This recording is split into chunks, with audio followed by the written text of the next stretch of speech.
Well,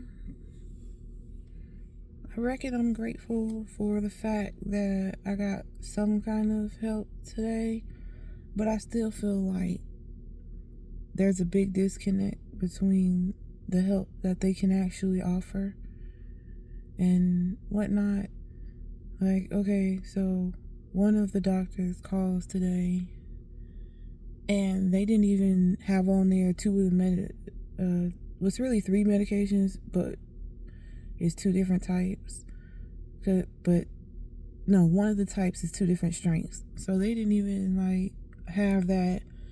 And I run into that a lot where it's like they'll just be like, oh, like they'll acknowledge the medicine that they acknowledge, which I kind of think is odd because if someone comes to you, like you're the POTS doctor, and they say they have epilepsy, you don't think it's odd to not ask that they're on epilepsy medicine. And it's even weirder because I did tell them I was on epilepsy medicine and I did it through the little chart thing.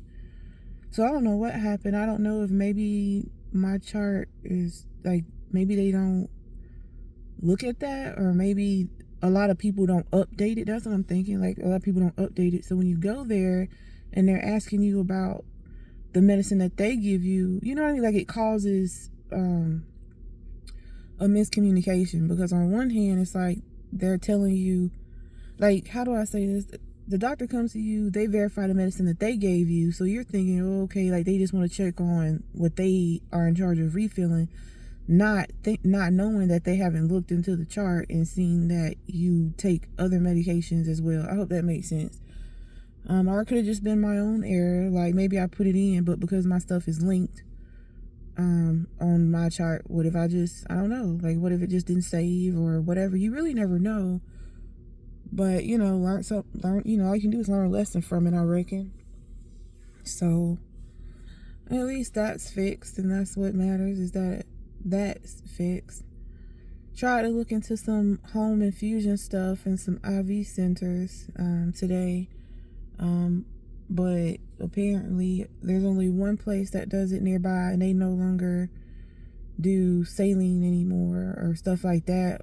They only do like the special medications through IV now, which is kind of odd in a way, but also I guess not odd. It was just weird how she said it. She was like, oh, that's more like self-administering. And I'm like, who is self-administering IVs to themselves?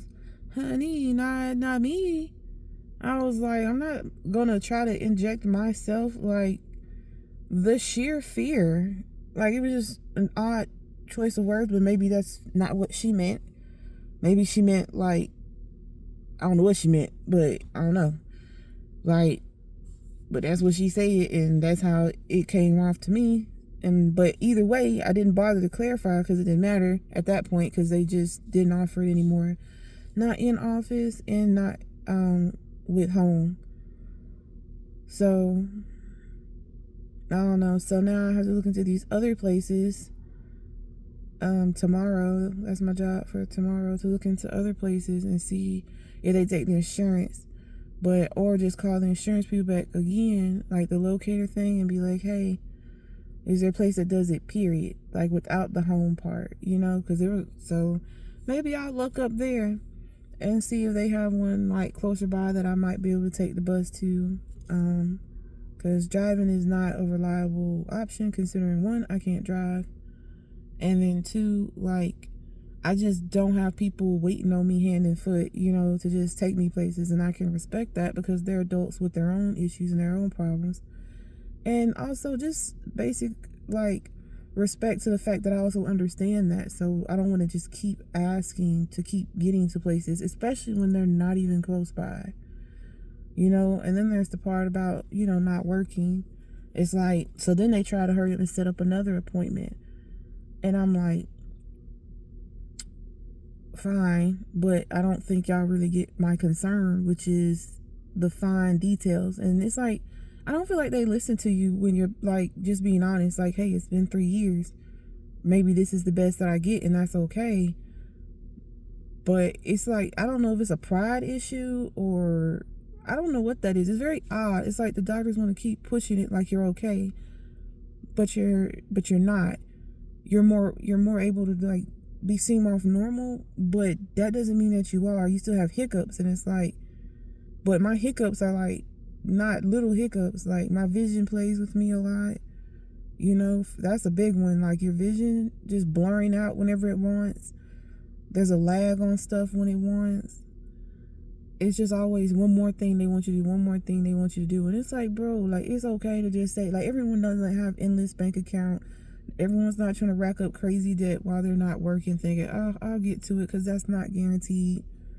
I just think there's a real disconnect in there. But anyway, getting along. Either way, at least some stuff, like there's something for me to work on, you know, to see if it'll help. So there's that. And also, I can honestly say it wouldn't hurt for me to be more honest about certain stuff, but in some situations I have been honest with doctors about like the parameters of my real life, not an ideal one. And it's like still like there seems to be this kind of jump, or there's always this rushy feel, or maybe it's also on me that I don't bring up the exact right things because there's just too much trust in another human, which is a problem in itself. Like they practice medicine, you don't know how much they actually care about a patient, you know. And that's not to bad mouth them or nothing, but you don't know what they're experiencing on their end. Like, oh, you have to see this many patients. You don't know the sacrifice that they make on their end. Just like they probably don't understand the sacrifice you make on your end. And it just leads to a bunch of chaos. But I can tell you for sure, if people, I do think if it wasn't so much pressure from like, oh, well, like money wise, like if it wasn't a money game and it was a medicine game, and the goal was actually to heal people, not just heal people if they can afford it, I do think that would make maybe less tension, because it's like if you try to talk to them too long, it's like, oh, well, I have to get to this other patient, you know, or oh, wait, if they're not a doctor appointment and you're trying to explain something, hey, I'm not a doctor, so I can't give, you know, or they don't want it to turn into like a free appointment. But it's like, you know, it gets to a point where it's like, where's the line? Like, is it really me crossing the line for trying to get medical advice at a doctor's office? Or is it crossing the line that for every bit of medical advice, when you see you're dealing with someone with maybe something kind of complicated, it's like, oh, well, I need money first, you know? Like, I don't know. I just don't know. Anyway, but overall, I still think today was a pretty good day, or whatever. A pretty great day, because stuff got accomplished, and that's super important. And also, what's the word I'm looking for? Stuff got done, that's super important, but also, how you say it? There's also things to work on, like going forward, to see if maybe that could make everything better. So I don't know, we'll see. And then other than that, I guess that's it. I'm still grateful, and I don't know, that to me, that's all that really matters, you know. Trying to keep the right mindset, but also not being pressured into like but still being able to be truthful and not pressured into like, oh, you're okay, when you're really not okay. Like, just to speak up for yourself. Like they say, advocate for yourself. And I see why they say that now, but just because it's like I said, it's humans dealing with humans, and then it's also like money versus medicine. So you do have to advocate for yourself to really make sure like someone's hearing you. Like, yeah, I didn't fall, or I don't fall as much, but I still have this. I don't know. Anyway, all right, that's it.